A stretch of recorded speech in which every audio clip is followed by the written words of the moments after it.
Bapak, terima kasih untuk siang hari ini Tuhan. Kami bersyukur Tuhan kalau setiap kami boleh berkumpul dalam Fellowship NDC Women. Kami percaya ada berkat spesial Tuhan yang Kau sediakan bagi setiap kami yang hadir siang hari ini Tuhan. Kami berdoa, Engkau urapi waktu-waktu kami selanjutnya Tuhan, agar setiap kami boleh mendengarkan isi hati-Mu ya Bapa. Dan juga kami percaya Kau urapi hamba-Mu Tuhan, agar hamba-Mu bisa melayani-Mu, menyampaikan isi hati-Mu dengan urapan yang daripadamu ya Bapa. Terima kasih Tuhan, kami bersyukur dan kami siap untuk mendengarkan firman-Mu. Di dalam nama Tuhan Yesus, kami sudah berdoa dan mengucap syukur. Haleluya, amin. Oke, shalom semuanya. Semua para ibu-ibu dan wanita-wanita luar biasa yang hadir siang hari ini. Tes suara dulu nih, suara saya jelas terdengar ya buat ibu-ibu semuanya ya. Oke? Oke, thank you banget buat konfirmasinya. Senang banget nih, walaupun masih dalam situasi pandemi, kita masih berjumpa via Zoom, tapi saya senang banget saya Handi bisa berjumpa kembali dengan ibu-ibu semua pada siang hari ini. Nah, siang ini saya akan khotbah dengan judul Praying Woman, artinya wanita yang berdoa. Nah, kita bisa lihat di slide-nya yang akan ditampilkan. Ini adalah judul khotbah saya, dan saya mau tanya dulu nih, kira-kira ada nggak di sini yang nggak pernah berdoa? Ayo, ada nggak yang nggak pernah berdoa? Nah, saya percaya setiap kita di tempat ini, siang hari ini, pasti pernah berdoa. Betul nggak? Pasti berdoa. Nggak mungkin kita nggak pernah berdoa. Minimal doa makan, bener nggak? Pasti minimal doa makan kita pasti pernah berdoa. Nah, ngobrolin tentang doa siang hari ini, sebenarnya doa itu apa sih? Sebelum kita ngobrol lebih lanjut nih, doa itu sebenarnya apa? Nah, secara sederhana ibu-ibu, doa itu adalah bentuk komunikasi kita kepada Tuhan. Nah, menurut KBBI pun dikatakan doa itu adalah permohonan, harapan, permintaan, pujian kepada Tuhan. Dan bahkan menurut orang Kristen, doa itu bagaikan nafas hidup kita, bagaikan nafas kehidupan kita. Benar nggak? Seringkali kita dengar ya istilah itu ya, doa itu bagaikan nafas hidup. Ternyata seorang Martin Luther pun pernah berkata seperti ini. Ibu-ibu bisa lihat di slide. Ini adalah perkataan seorang Martin Luther. Orang Kristen tanpa doa sama mustahilnya seperti hidup tanpa bernafas. Jadi kalau kita sebagai orang Kristen tapi nggak pernah berdoa, itu sama aja kita hidup tapi nggak pernah bernafas. Apa yang terjadi? Ibu-ibu tahu sendiri kalau kita nggak bernafas seperti apa, benar nggak? Nah, saya ada contohnya nih di slide. Di zaman pandemi COVID-19 ini, ibu-ibu pernah nggak dikirimin link soal tes ketahanan paru-paru? Pernah nggak ada yang gambarnya lingkaran, disuruh tahan napas tuh, lingkarannya jalan. Nah, di slide saya sediain nih. Ada salah satu contohnya tuh, seberapa sehat paru-paru Anda. Nah, sempet ya, banyak link-link ini beredar gitu. Kita bisa lihat. Nah, ini cuma gambar aja. Jadi kita bisa lihat tuh, kita disuruh tahan nafas dari titik A ke titik B. Nah, pernah nggak itu saya hitung kurang lebih di dalam video itu 20 detik doang ternyata. Kita cuma tahan nafas dari titik A ke titik B. Itu aja bagi sebagian orang nggak mudah untuk tahan nafas. Kebayang nggak kalau saya suruh 3 menit, ibu-ibu di sini tidak boleh bernafas. Ayo ibu-ibu 3 menit ya saya hitungin, tahan nafasnya. Waduh, kira-kira apa yang terjadi? Nah, bisa bayangkan nggak ibu-ibu? Kalau kita tidak pernah berdoa. Karena orang Kristen tanpa doa sama seperti kita hidup tanpa bernafas. Demikian juga artinya kita butuh yang namanya untuk berdoa. Firman Tuhan juga mengajar kita untuk berdoa. Firman Tuhan mengajar kita untuk mencari Tuhan. Firman Tuhan dalam Yesaya 55 ayat 6 dikatakan seperti ini, Ibu. Carilah Tuhan selama ia berkenan ditemui. Berserulah kepadanya selama ia dekat. Dalam Filipi 4 ayat 6 juga dikatakan, jangan hendaknya kamu khawatir akan tentang apapun juga, tetapi nyatakanlah dalam segala hal keinginanmu kepada Allah dalam doa dan permohonan dengan ucapan syukur. Jadi betapa luar biasa firman Tuhan juga mengajar setiap kita untuk berdoa. Dan ibu-ibu tahu nggak? Untuk sebagai orang Kristen, kesempatan kita untuk bisa berdoa langsung kepada Tuhan itu adalah sebuah anugerah. Itu adalah sebuah kasih karunia yang semua itu dimungkinkan karena pengorbanan Kristus di kayu salib. Ibu-ibu tahu ya, ketika Kristus mengorbankan dirinya di kayu salib untuk menebus dosa kita, tabir bait suci terbelah dua. Artinya sudah tidak ada batas lagi antara kita dengan Allah di surga. Makanya Tuhan Yesus pun dalam pelayanannya di dunia ini, dia mengajarkan kepada setiap kita untuk berdoa dan memanggil Allah dengan sebutan apa? Bapa kami. Jadi artinya Tuhan rindu untuk memiliki hubungan yang dekat antara kita sebagai anak-anaknya dan Bapa di sorga. Jadi sebuah anugerah yang luar biasa ketika kita bisa berdoa dengan langsung kepada Tuhan. Kita bisa memanggil Allah di sorga dengan sebutan Bapa. Itu sebuah anugerah yang luar biasa. Dan dengan terbelahnya tirai bait Allah, artinya kita sudah tidak butuh yang namanya formalitas untuk bisa berdoa, ibu-ibu. Kita tidak boleh menghitung cuma beberapa kali doang berdoa dalam sehari. Tapi kita bisa bebas berdoa. Kita bisa bebas sebagai anak Tuhan untuk berbicara kepada Bapa kita. Kapanpun, dimanapun, dan apa saja. Jadi anytime, anywhere, anything, kita bisa datang kepada Tuhan. Jadi Bapa di sorga sungguh rindu agar setiap kita punya hubungan yang dekat. Pertanyaannya, bagaimana dengan ibu-ibu semua yang hadir pada siang hari ini? Jadi kesempatan berdoa ini sebuah anugerah, sebuah nafas kehidupan kita. Nah, bagaimana dengan kita? Semua ibu-ibu yang hadir pada siang hari ini. Saya ada gambar nih, ibu-ibu bisa lihat semua di slide saya.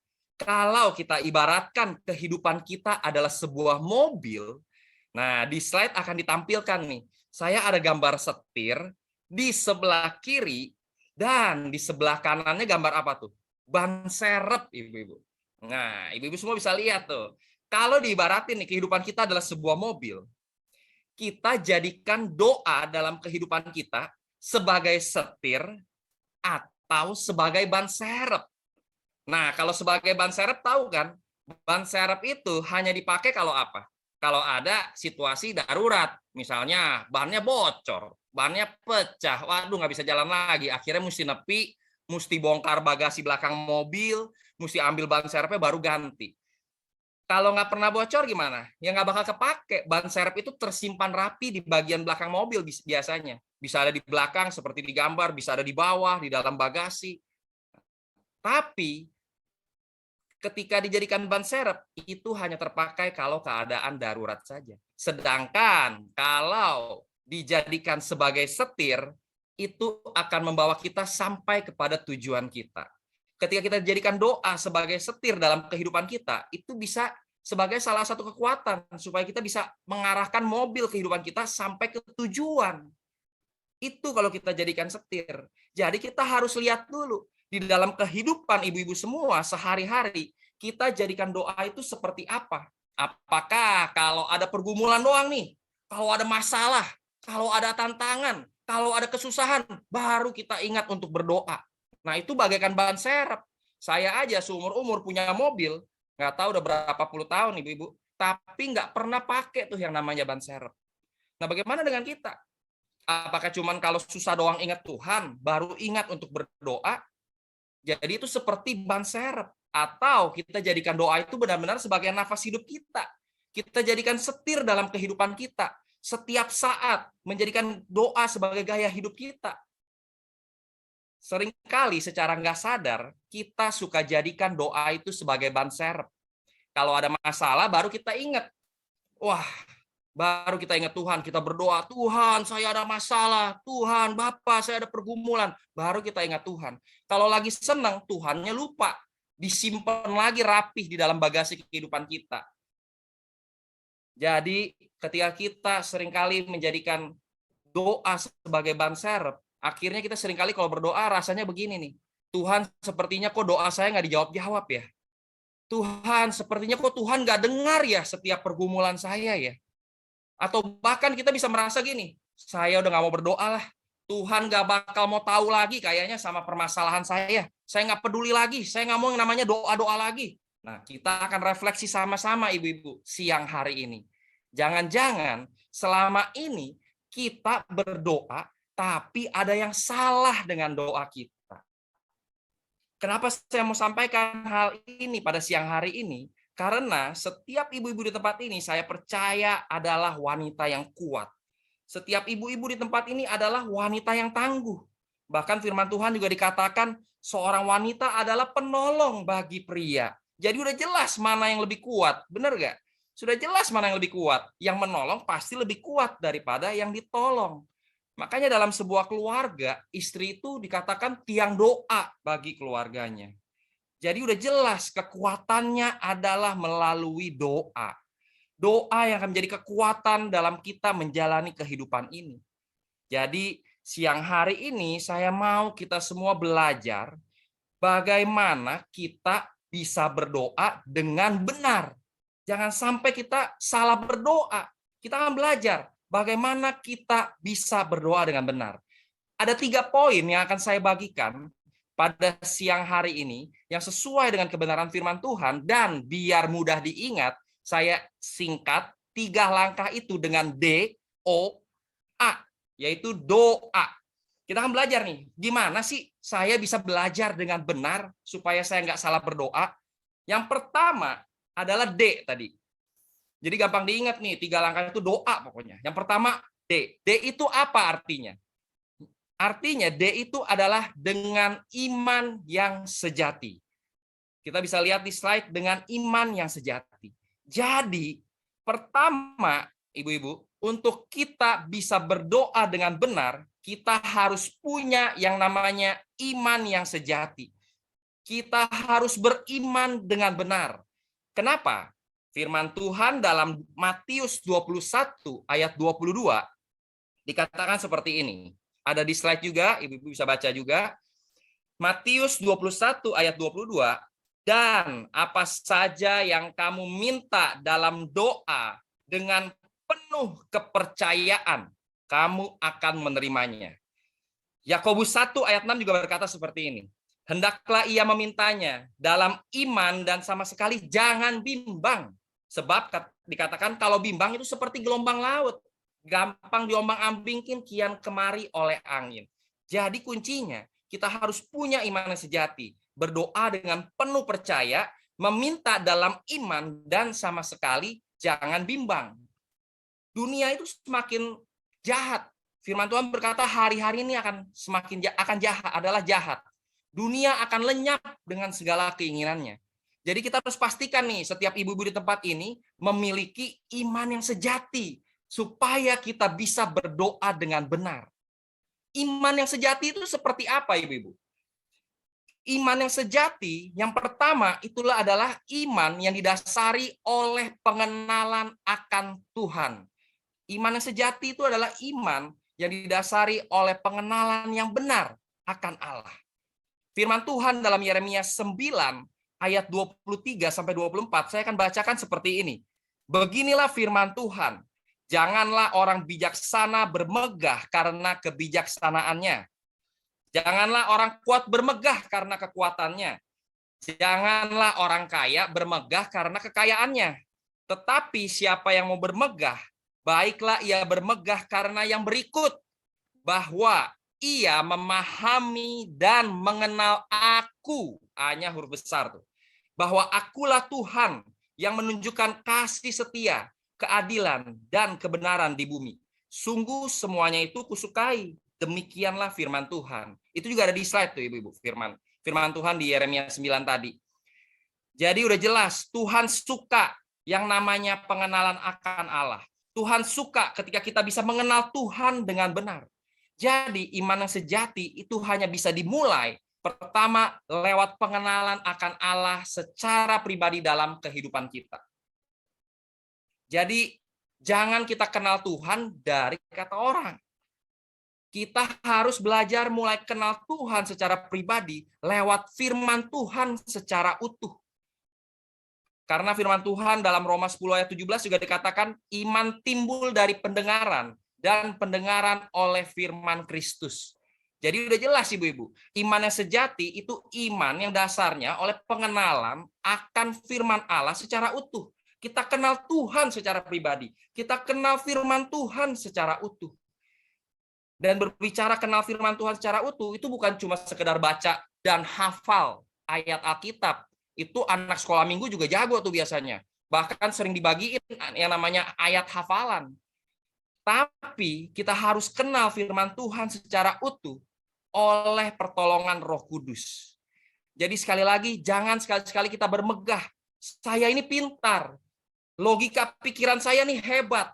Saya bisa kenal firman Tuhan kok. Saya bisa mengartikan firman Tuhan karena saya jago. Jangan. Itu Tuhan tidak suka. Kita tidak boleh bermegah oleh kepintaran kita. Karena kita bisa kenal firman Tuhan, itu hanya oleh pengajaran Roh Kudus. Jadi kita bisa kenal Tuhan itu oleh pertolongan Roh Kudus. Tanpa Roh Kudus, kita nggak bisa apa-apa. Jadi jangan sekali-sekali jangan kita sombong nih. Wah, gue jago nih, gue tahu kok firman Tuhan, gue hafal. Tapi tanpa kerendahan hati, tanpa kita taat, tunduk sama Roh Kudus, kita nggak akan bisa mengenal firman Tuhan secara utuh. Jadi Roh Kudus yang akan ngajarin kita gitu loh. Roh Kudus yang akan ngingatin kita.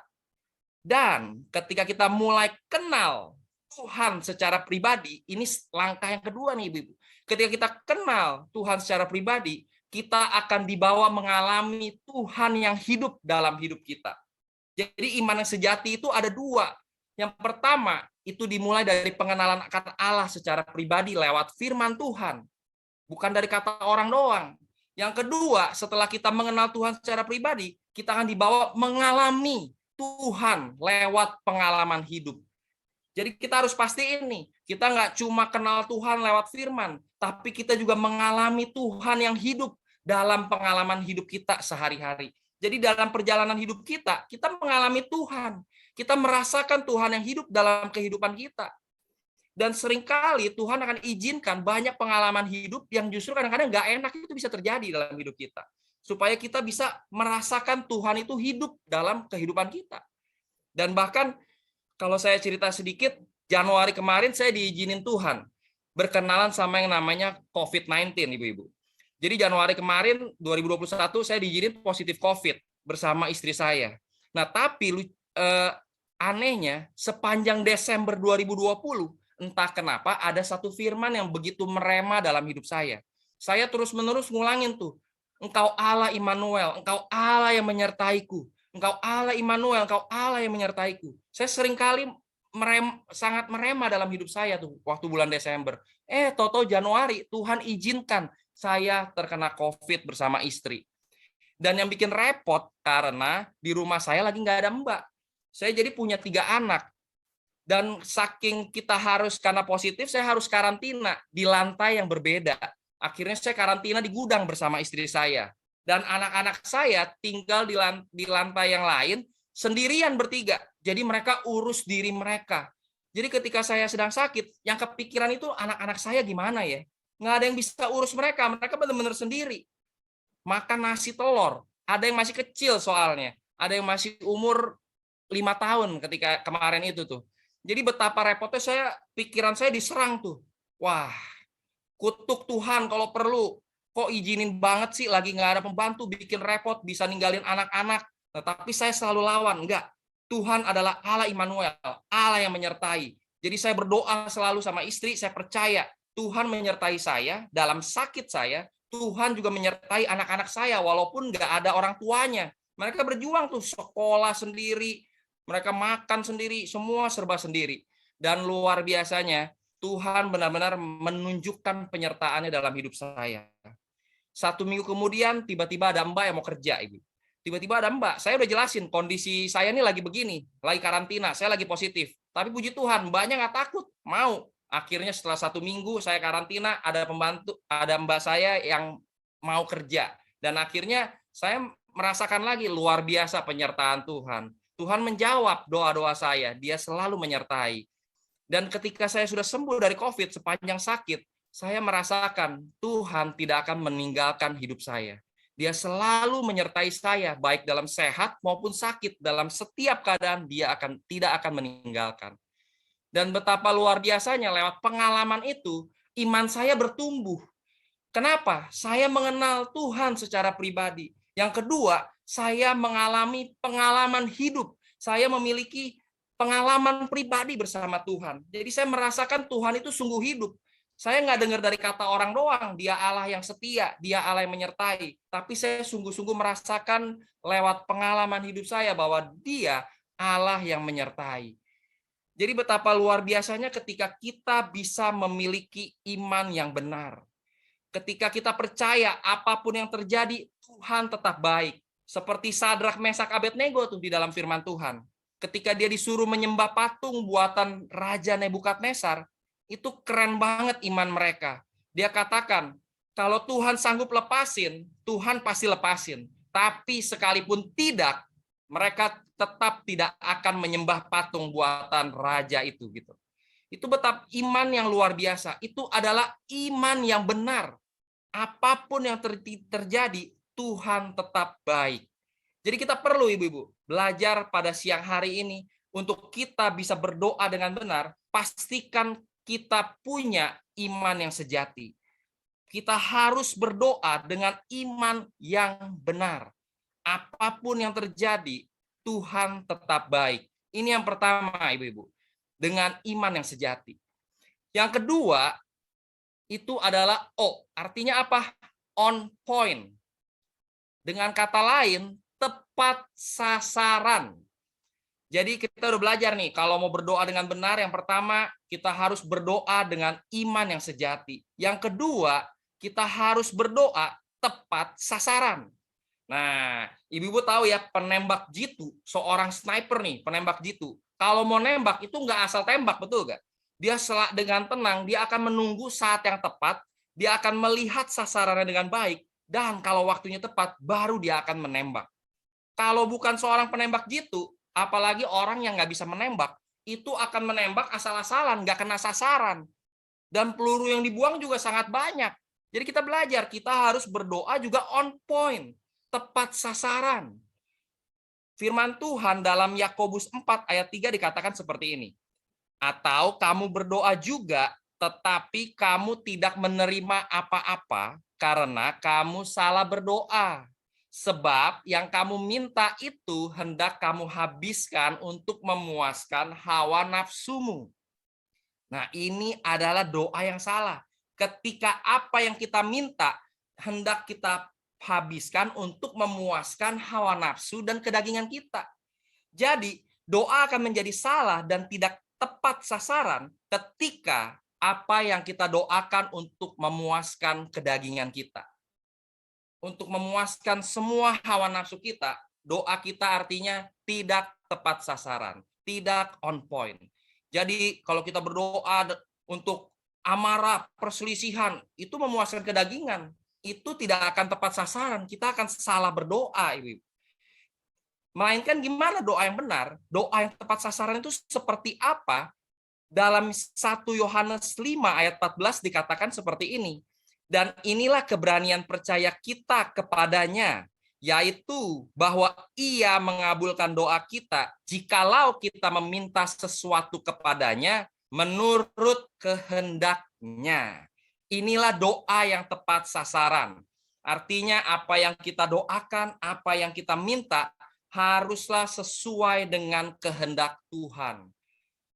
Haruslah memuliakan nama Tuhan di sorga. Jadi kira-kira kalau kita berdoa nih, tiba-tiba nih, aduh tetangga gue rese nih, sombong banget. Tiba-tiba kita berdoa seperti ini, Tuhan, Bapak, aku berdoa, cepet-cepet deh tetangga saya bangkrut, biar nggak sombong lagi.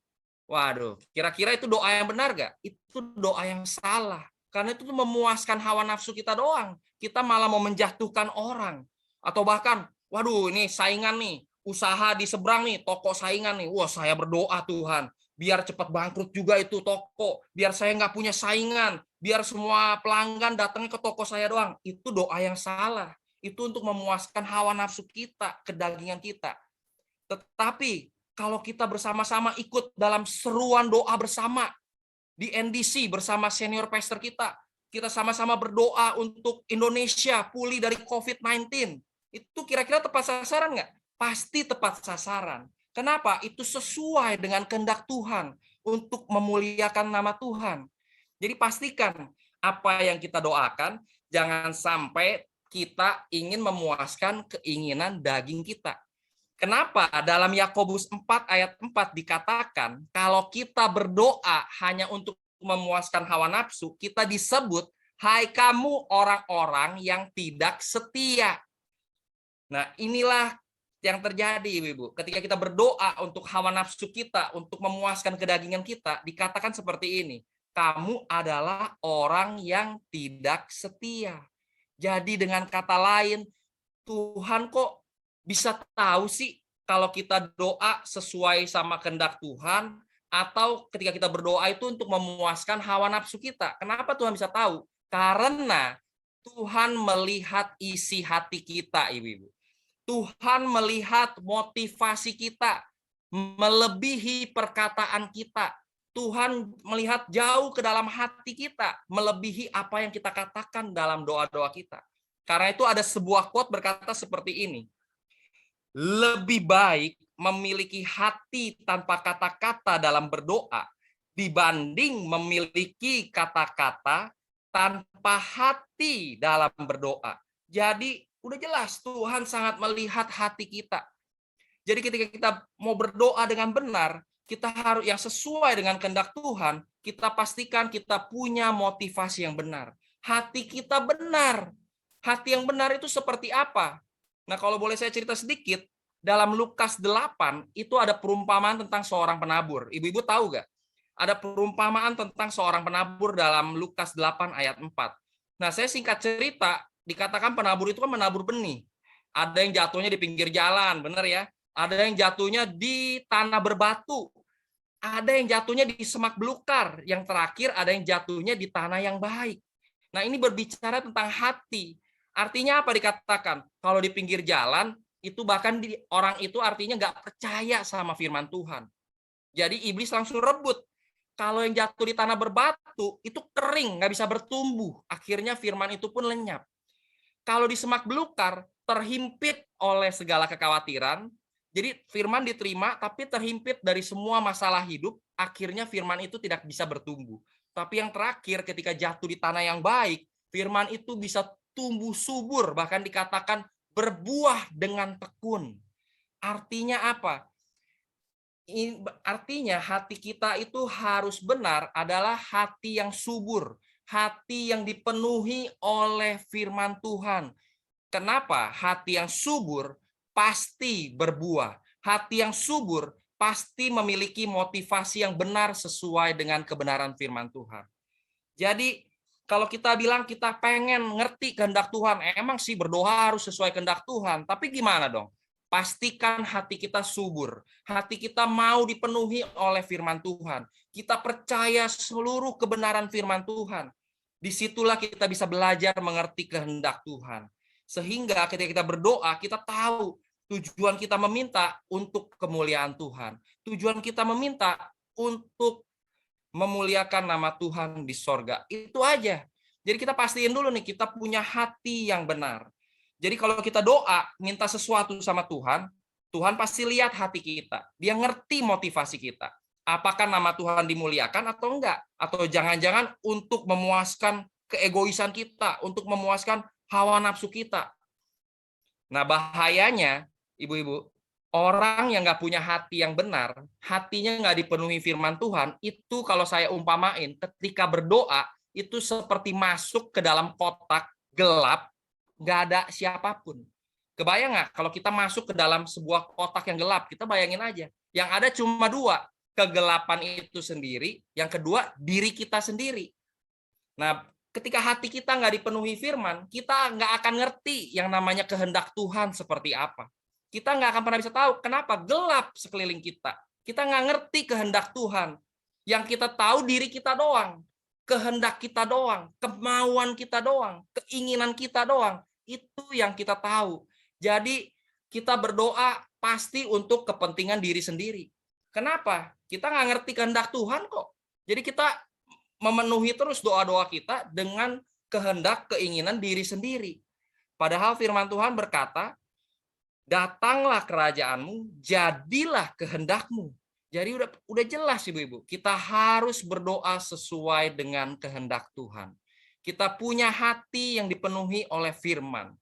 Bahkan dikatakan dalam kitab Hagai, ketika kita cuma mentingin urusan rumah kita, tapi kita lupa membangun yang namanya rumah Tuhan, artinya tidak ada Kristus dalam kehidupan kita, kita akan bekerja tapi bawa pulang hasil sedikit.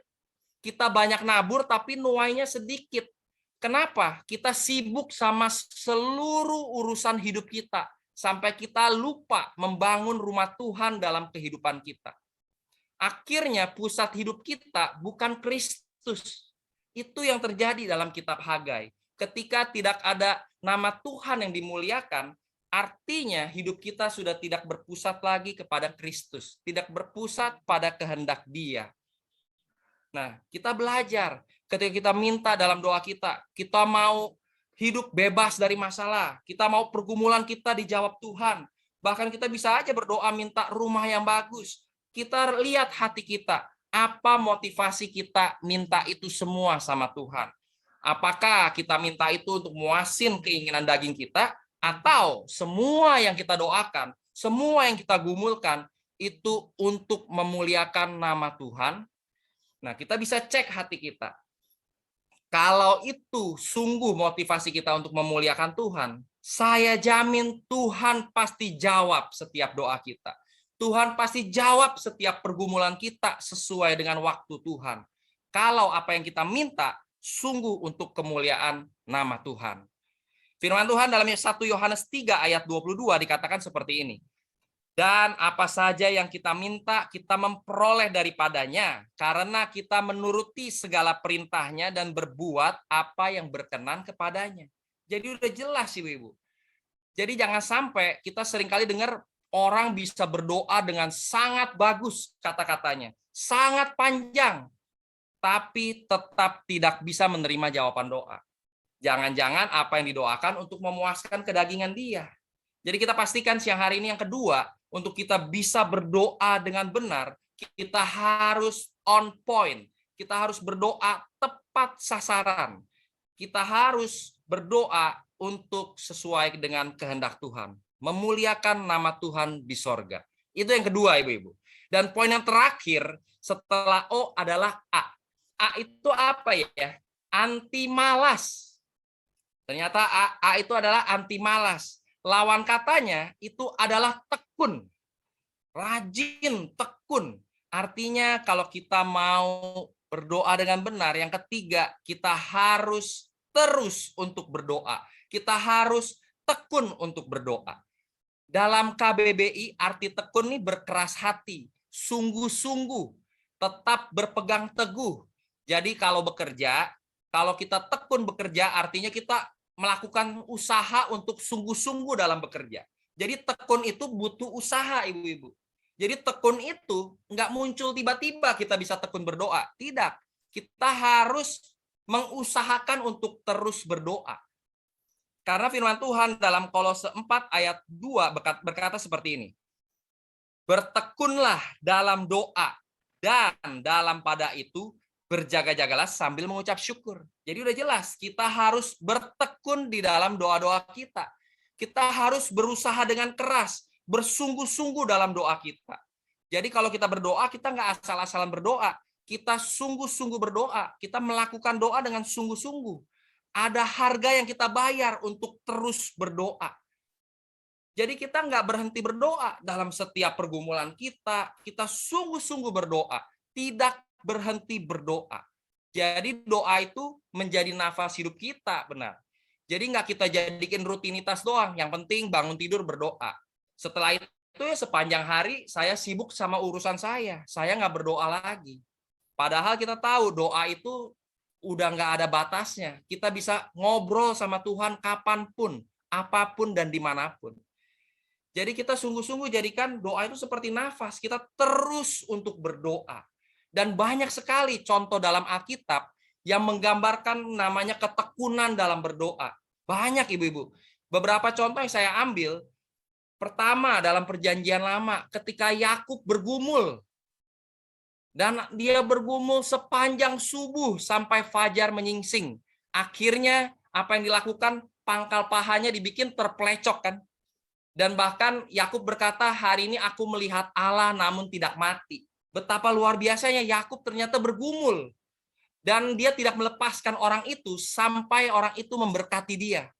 Luar biasa usaha yang dilakukan oleh Yakub. Ini contohnya. Yang kedua, Abraham juga demikian. Ketika Tuhan melihat Sodom Gomora sudah sangat rusak, Abraham bertekun meminta kepada Tuhan, Tuhan, jangan samain dong orang benar orang fasik, masa semuanya dilenyapkan? Dia berkata sama Tuhan, kalau 50 orang kau dapati benar gimana? Tuhan bilang apa? Aku akan melalukan daripadanya. Tuhan akan nyelamatin tuh orang benar. Dia nego lagi. Taruh 45 dan dia nego terus. Abraham terus negosiasi sama Tuhan. Sampai kalau 10 gimana Tuhan? Kita lihat betapa usaha yang dilakukan Abraham kepada Tuhan. Itu contoh bagaimana ketekunan Abraham untuk meminta kepada Tuhan. Demikian juga dengan Daniel. Daniel, ibu-ibu, dalam firman Tuhan. Ketika dia berdoa, sehari 3 kali seperti yang biasa dilakukan. Jadi Daniel punya kebiasaan doa yang baik, memiliki gaya hidup yang baik dalam berdoa. Juga dengan Raja Daud, wah banyak banget nih kalau saya cerita. Ketika Raja Daud, ketika Tuhan katakan sudah diampuni, tapi anaknya akan diambil. Jadi anaknya akan mati. Apa yang dilakukan oleh Raja Daud? Raja Daud tekun berpuasa. Bahkan dikatakan kalau masuk itu sampai berbaring di tanah. Tapi apa yang terjadi ketika anaknya meninggal, ketika anaknya mati, dia berhenti berpuasa. Dia cuci muka, lalu dia masuk ke rumah Tuhan dan sujud. Kita bisa lihat contoh-contoh yang luar biasa di dalam Alkitab. Bagaimana mereka bisa tekun meminta kepada Tuhan. Tapi semua itu mereka kembalikan kepada kehendak Tuhan. Jadi seperti Raja Daud, walaupun akhirnya anaknya mati, Daud selesai dalam pergumulannya. Dan Daud kembali cuci muka. Kita bisa melihat betapa luar biasanya yang namanya ketekunan di dalam berdoa. Ketekunan di dalam meminta kepada Tuhan. Jadi artinya kita tidak boleh jemu-jemu untuk berdoa. Kita tidak boleh malas berdoa. Kita harus bertekun di dalam doa-doa kita. Kita harus terus berdoa. Dan sebagai firman Tuhan yang terakhir yang akan saya bacakan, ini Tuhan Yesus sendiri yang memberi perumpamaan yang luar biasa loh, tentang jangan jemu-jemu berdoa, tentang bagaimana kita harus bertekun dalam doa-doa kita. Saya akan bacakan secara cepat aja dalam Lukas 18 ayat 1 sampai 7. Yesus mengatakan suatu perumpamaan kepada mereka untuk menegaskan bahwa mereka harus selalu berdoa dengan tidak jemu-jemu. Jadi dikatakan katanya dalam sebuah kota ada seorang hakim yang tidak takut akan Allah dan tidak menghormati seorang pun. Dan di kota itu ada seorang janda yang selalu datang kepada hakim dan berkata, belalah hakku terhadap lawanku. Beberapa waktu lamanya hakim itu menolak. Tapi kemudian ia berkata dalam hatinya, walaupun aku nggak takut Tuhan, walaupun aku tidak menghormati siapapun, namun karena janda ini menyusahkan aku, baiklah aku membenarkan dia, supaya jangan terus saja ia datang dan akhirnya menyerang aku. Kata Tuhan, camkanlah apa yang dilakukan hakim yang lalim itu. Tidakkah Allah akan membenarkan orang-orang pilihannya yang siang malam berseru kepadanya? Dan adakah ia mengulur-ngulur waktu sebelum menolong mereka? Ini perumpamaan yang Tuhan Yesus sendiri katakan dan mengajar setiap kita bahwa hakim yang jahat aja bisa seperti itu. Apalagi Tuhan kita. Kalau kita terus tekun dalam doa-doa kita, kita terus berseru kepada Tuhan, Tuhan pasti jawab setiap doa kita. Nah, ini poin yang ketiga, Ibu-ibu. Jadi kita harus bertekun, kita harus menjadi orang yang anti malas. Kita harus menjadi orang-orang yang bertekun dalam doa-doa kita. Jadi kita sudah belajar sama-sama pada siang hari ini, jangan sampai kita salah dalam berdoa. Seringkali kita merasa doa rasanya kok mentok ya. Gue kok udah berdoa tapi rasanya kok Tuhan nggak jawab ya. Kita pastikan dulu ibu-ibu, sudahkah kita berdoa dengan benar? Dan siang hari ini kita sudah belajar bagaimana kita bisa berdoa dengan benar. Ada 3 langkah. Yang pertama, kita harus berdoa, pastiin kita berdoa dengan iman yang sejati. Kita harus kenal Tuhan kita. Kita harus memiliki pengalaman hidup bersama Tuhan. Karena pengenalan dan pengalaman hidup itu akan menumbuhkan iman kita.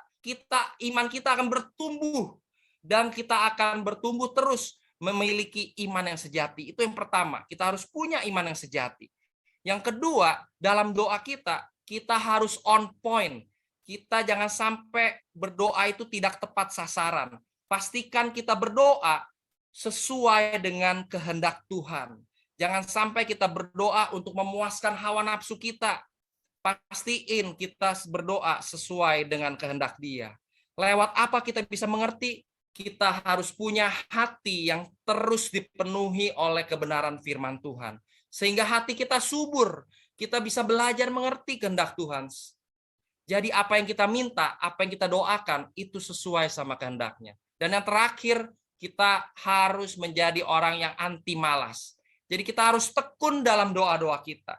Jadi jangan cuma berdoa, kita punya permasalahan, kita cuma berdoa sekali aja. 1 menit aja, Tuhan kau tahu pergumulanku, tapi kita tidak tekun.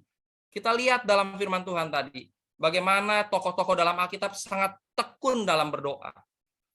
Jadi ini yang kita belajar sama-sama ibu-ibu siang hari ini. Kita belajar untuk bisa berdoa dengan benar. Dan penutup, saya percaya di slide saya juga ada, wanita tangguh adalah wanita yang berdoa. Jadi pastikan setiap ibu-ibu di tempat ini menjadi wanita tangguh yang kekuatannya berasal dari doa. Wanita yang selalu berdoa, kapanpun, dimanapun, dan apapun kita selalu berdoa kepada Tuhan. Tuhan Yesus memberkati ibu-ibu semua. Amin. Baik, saya akan tutup dalam doa dulu ya ibu-ibu. Kita akan selesai firman Tuhan pada siang hari ini. Yuk saya ajak ibu-ibu semua untuk bersatu hati, kita akan berdoa. Bapa, terima kasih untuk firman-Mu pada siang hari ini Tuhan. Kami berdoa, Kau materaikan firman-Mu di dalam hati setiap kami yang mendengar ya Bapa. Kami percaya Engkau Allah Roh Kudus yang akan mengajar kebenaran firman-Mu siang hari ini. Agar setiap kami yang mendengar, tidak hanya mendengar, biarlah firman itu boleh masuk dalam hati yang subur dan tumbuh dan berbuah Tuhan. Sehingga setiap kami boleh menjadi pelaku firman-Mu Tuhan. Kami belajar sama-sama. Kami nggak mau asal dalam doa-doa kami Tuhan. Kami mau belajar untuk berdoa dengan benar. Kami mau berdoa dengan iman yang benar. Kami mau berdoa yang tepat sasaran. Dan kami mau tekun di dalam doa-doa kami ya Tuhan. Terima kasih Bapa. Biarlah dalam hidup rohani kami terus menjadikan doa sebagai gaya hidup. Karena kami percaya wanita yang tangguh adalah wanita yang berdoa. Terima kasih Tuhan. Kami sudah selesai dengan firman-Mu. Dan kami berdoa Kau pimpin kami dalam acara selanjutnya. Terima kasih Bapak. Kau berkati setiap ibu-ibu di tempat ini. Setiap keluarga mereka Engkau berkati. Setiap usaha pekerjaan mereka, apapun yang mereka lakukan, semua Kau jadikan berhasil ya Bapak. Terima kasih dalam nama Tuhan Yesus kami sudah berdoa dan mengucap syukur. Amin. Ya, terima kasih kepada Pak Handi untuk sharing firman Tuhannya pada pagi hari ini yang sangat memberkati kami NDC Women. Ya Pak, sekarang kita akan masuk di dalam sesi tanya jawab. Sudah ada beberapa pertanyaan yang masuk, Pak. Saya mulai dengan pertanyaan yang pertama ya, Pak ya. Pak, saya mau bertanya, apakah kalau kita sedang kesal atau berselisih dengan seseorang, tetapi akhirnya kita sadar kalau tidak boleh ada kebencian dan kemarahan. Akhirnya kita berdoa memaafkan orang itu, tetapi kita tidak mengatakan langsung kepada orang yang bersangkutan. Apakah itu cukup? Ya, silakan. Sorry, boleh tahu pertanyaan terakhir, apakah itu tadi, maaf keputus, saya nggak bisa dengar. Apakah itu cukup? Maksudnya hanya berdoa saja memaafkan, tapi tidak mengatakan kepada orang yang bersangkutan, Pak, kalau kita memaafkan dia. Oh, oke. Jadi ceritanya nih, kita kesel ya sama orang ya. Kita kesel, tiba-tiba kita disadarkan nih. Oh, itu salah. Akhirnya kita berdoa dan kita minta ampun dan pertama-tama kita harus minta ampun gitu ya. Tapi pertanyaannya, apakah kita harus ngomong juga ke orangnya apa enggak gitu ya? Nah, kalau menurut saya, yang pertama itu sudah benar. Yang pertama adalah gini, ketika kita kesal, itu pasti isinya emosi, hawa nafsu kita, betul nggak? Pertama kita benar banget tuh, ketika sudah disadarkan, arti kita sudah jadi tenang. Karena untuk bisa berdoa, kita harus jadi tenang dulu. Firman Tuhan juga mengajarkan kita seperti itu. Jadilah tenang supaya kita bisa berdoa. Jadi kita jangan dalam situasi yang penuh emosi kita berdoa. Jadi ketika kita sudah jadi tenang, kita bisa berdoa, itu sudah benar. Pertama kita sudah berdoa, kita minta ampun sama Tuhan nih, kita sudah kesel-kesel seperti itu. Dan yang kedua, jangan lupa kita memberkati orang itu dulu. Jadi kita kesel sama orang, kita kan minta ampun sama Tuhan ya, kita minta maaf sama Tuhan. Itu nggak benar. Dan yang kedua, dalam doa kita juga, kita harus memberkati orang itu. Jadi nggak sekedar kita minta ampun doang, bisa nggak kita memberkati orang itu? Itu yang kedua. Jadi jangan lupa juga tuh, kita memberkati orang itu. Jadi kita udah selesai keselnya, kita memberkati orang itu, nah kita selesai berdoa. Nah pertanyaannya adalah, perlu nggak kita ngomong ke orang itu?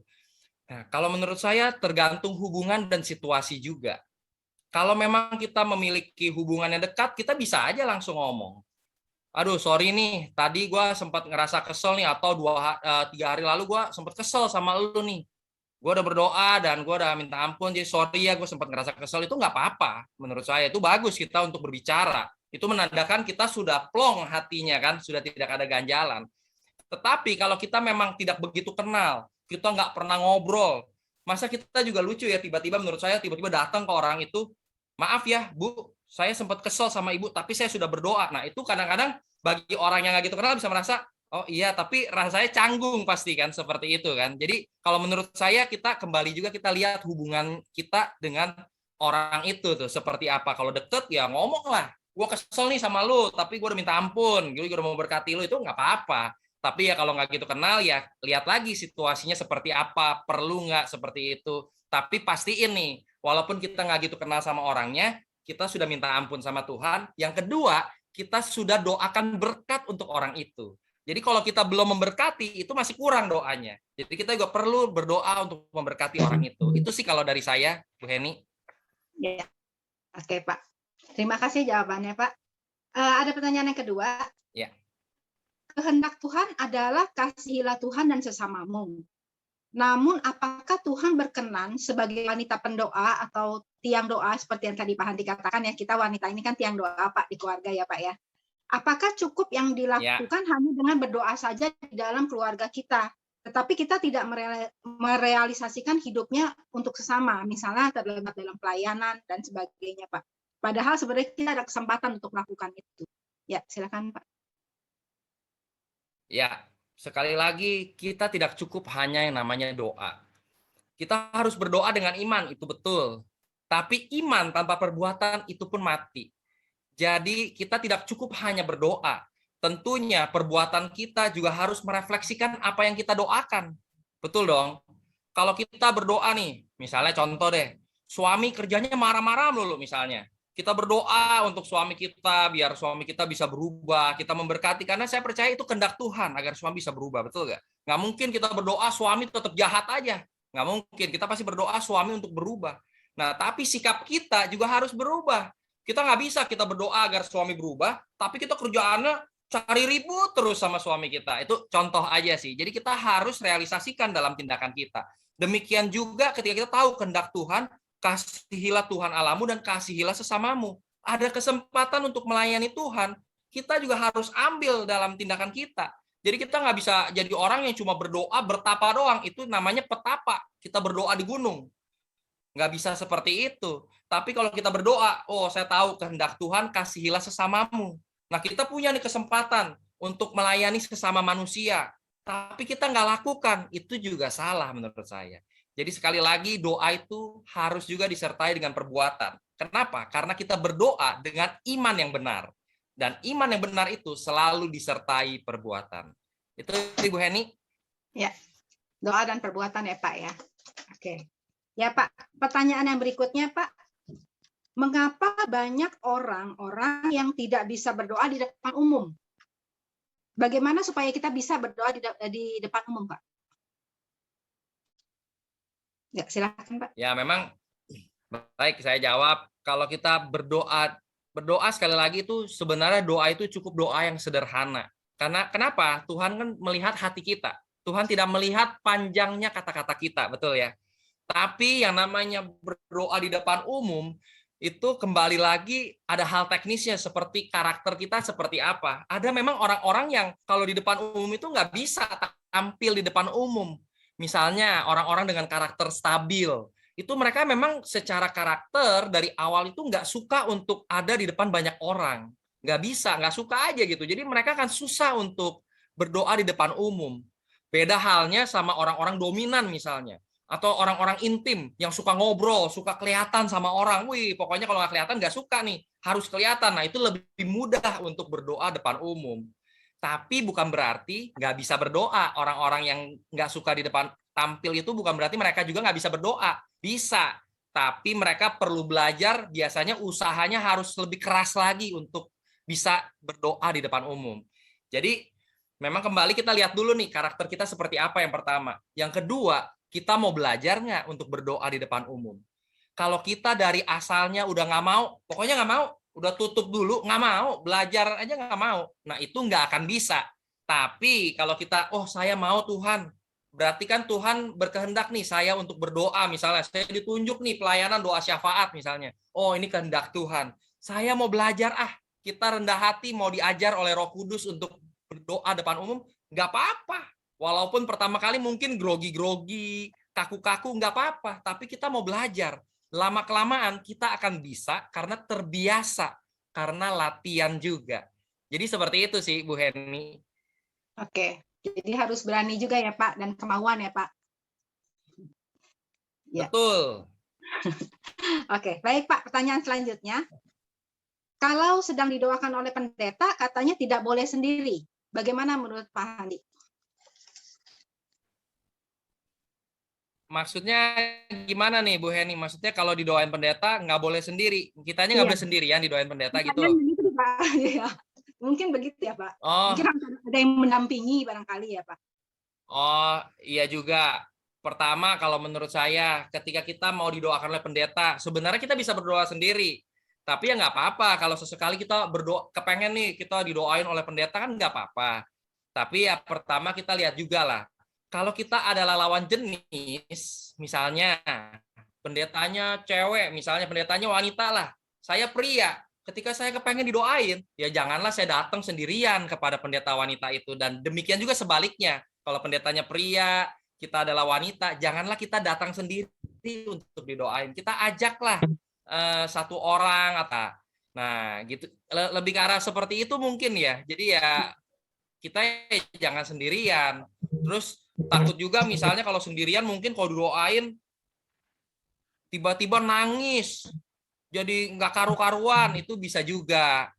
Jadi ya itu mungkin lebih ke arah situ ya. Makanya jangan sendirian ketika mau didoain oleh pendeta. Kalau saya sih nangkapnya mungkin pertanyaannya seperti itu kali ya, Bu Heni ya. Maaf nih Ya, kalau saya salah nangkap pertanyaannya. Ya mungkin itu ya Pak yang tadi Bapak bilang mungkin yang perempuan dengan perempuan, laki dengan laki mungkin begitu ya Pak ya. Mungkin arahnya ke situ pertanyaannya ya. Betul. Ya. Oke Pak. Maksudnya ini Pak. Maksudnya jangan minta didoakan oleh hamba Tuhan terus Pak. Maksudnya berdoa sendiri kan sebenarnya bisa begitu Pak. Benar banget. Kalau pertanyaannya seperti itu, jawaban saya memang benar. Kita berdoa sendiri itu nggak kalah hebat dengan kita didoakan oleh pendeta. Percayalah itu. Karena kenapa? Tuhan rindu setiap kita punya hubungan yang dekat dengan Dia. Jadi masing-masing kita pribadi punya hubungan yang dekat. Jadi kita bisa berdoa sendiri. Dan itu pun nggak kalah efektif, itu nggak kalah dahsyat dengan pendeta doain kita.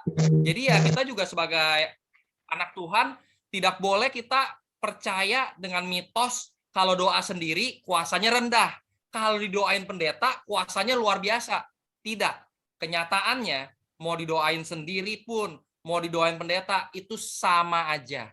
Yang penting kita berdoa dengan benar. Prinsipnya tadi tuh, kita berdoa dengan iman, kita doanya tepat sasaran, dan kita tekun dalam doa kita. Itu pasti kuasanya dahsyat. Tapi salah nggak kita didoain oleh pendeta? Nggak salah juga, Ibu. Jadi boleh-boleh aja kalau kita, aduh kepengen dong didoain sama pendeta, nggak apa-apa. Yang penting kita juga tetap terima dengan iman, tepat sasaran, dan kita terus tekun juga di dalam doa-doa kita. Gitu. Ya, Itu Bu oke. Heni ya. Ya, terima kasih Pak. Ya. Ada satu lagi Pak, mau bertanya Pak, untuk doa untuk orang sakit. Misalnya kondisi orang yang mau didoakan ini adalah orang tua atau yang berpenyakit kronis, yang sepertinya kondisinya secara fisik sudah tidak memungkinkan. Apakah kita masih harus berdoa untuk kesembuhan bagi orang ini atau kita berserah saja kepada kehendak Tuhan, Pak? Baik. Kalau kita mendoakan orang sakit, yang pasti yang pertama kita mesti lihat dulu, orang yang kita doakan ini sudah terima Yesus belum dalam kehidupannya. Itu yang pertama. Kenapa? Kalau belum terima Yesus, ya kita harus tuntun dulu. Mau nggak terima Kristus dalam kehidupannya? Terima Tuhan Yesus sebagai Tuhan dan Juru Selamatnya. Karena kan doa orang benar, jika dengan yakin didoakan, itu besar kuasanya. Tapi doa orang benar, jadi kita harus berdoa dulu. Kita harus pastikan orang yang kita doakan sudah terima Kristus atau belum. Nah, apalagi kalau misalnya kita lihat ini kena penyakit kronis, usianya juga sudah lanjut, dan kemungkinan sembuhnya kecil secara manusia ya. Yang penting kita berdoa dulu, kita pastikan orang ini sudah terima Yesus sebagai Juru Selamat. Nah, selebihnya apapun yang terjadi, kita berserah sama kehendak Tuhan. Soal kesembuhan, itu adalah kedaulatan Tuhan. Sebenarnya apapun juga yang terjadi di dalam kehidupan kita, apapun yang kita doakan, kita harus kembali berserah sama kehendak Tuhan. Tuhan Yesus juga di dalam doanya, di Taman Getsemani, Tuhan Yesus berdoa demikian ya, Tuhan kalau boleh cawan ini dilalukan, mau. Tapi bukan kehendakku, kata Yesus, melainkan kehendak-Mu yang jadi.